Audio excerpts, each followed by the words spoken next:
This channel does not promote any violent, harmful, or illegal activities. All content provided by this channel is meant for an educational purpose only. Babri মসজিদটা একটা মুসলমান সমাজের মানুষের কাছে আবেগ বা ইমোশনাল, কারণ বাবরি মসজিদ একটা বাবর তৈরি করে গেছিল, সেটা আল্লাহর ঘর, ইবাদত করার ঘর হিসাবে ছিল। কে করে গিয়েছিল সেটা বড় বিষয় নেই, কিন্তু একটা মসজিদ ছিল, সেই মসজিদটাকে 2% উগ্র করসেবকরা প্রকাশ্য দিনের আলো 6 ডিসেম্বর 1992 সালে ভেঙেছে।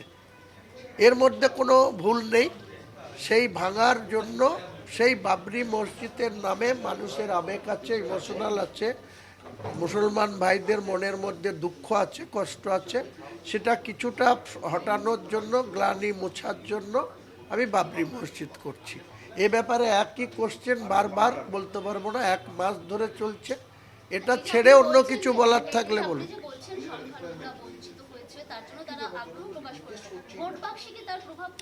বলতে পারবো না। বাবরি মসজিদের সঙ্গে পলিটিক্সকে গুলাবেন না।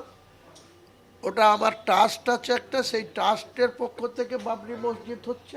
আর 22 তারিখের জন্য আসুন। 22 তারিখে আমার পলিটিক্স পার্টি লঞ্চ হচ্ছে। সেই পার্টিতে কারা কারা লিডারশিপে থাকবে, 75 জনের স্টেট কমিটি ডিক্লেয়ার করব। তারপরে প্রত্যেকটা জেলায় জেলায় কমিটি হবে, ব্লকে ব্লকে কমিটি হবে 2 মাসের মধ্যে। এবং ফেব্রুয়ারিতে যখন ইলেকশন কমিশন 2026-এর 18তম বিধানসভার নির্বাচন ডিক্লেয়ার করবে, তখন আমি 135টা সিটে আমার দল প্রতিদ্বন্দ্বিতা করবে। পরিষ্কার কথা। তৃণমূল নেতারা কি এবার সংখ্যালঘু নেতা হওয়ার চেষ্টা করছে, আপনি কি মনে করছেন? আমি ওসব নিয়ে কোনো কথা বলবো না। আপনি ববি হাকিমকে জিজ্ঞেস করুন না, মুসলমানদের ভাঙিয়ে নেতা সে যে খাচ্ছে করে কমবে, ওকে জিজ্ঞেস করুন।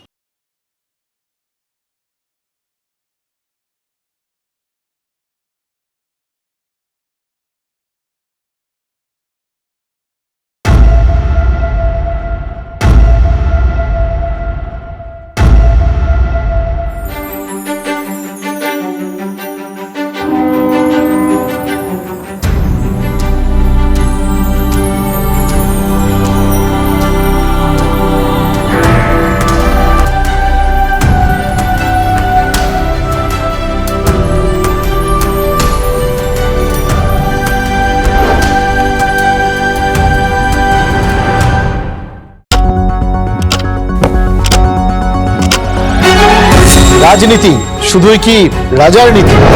রাজা উজিরের চোখে নয়, আপনার আমার চোখে সমাজের ছবি। কঠিন কথা সহজভাবে না বললেই নয়, না বললেই নয়। প্রতিদিন রাত 9টায় TV9 বাংলায়। TV9 বাংলা না দেখলেই নয়।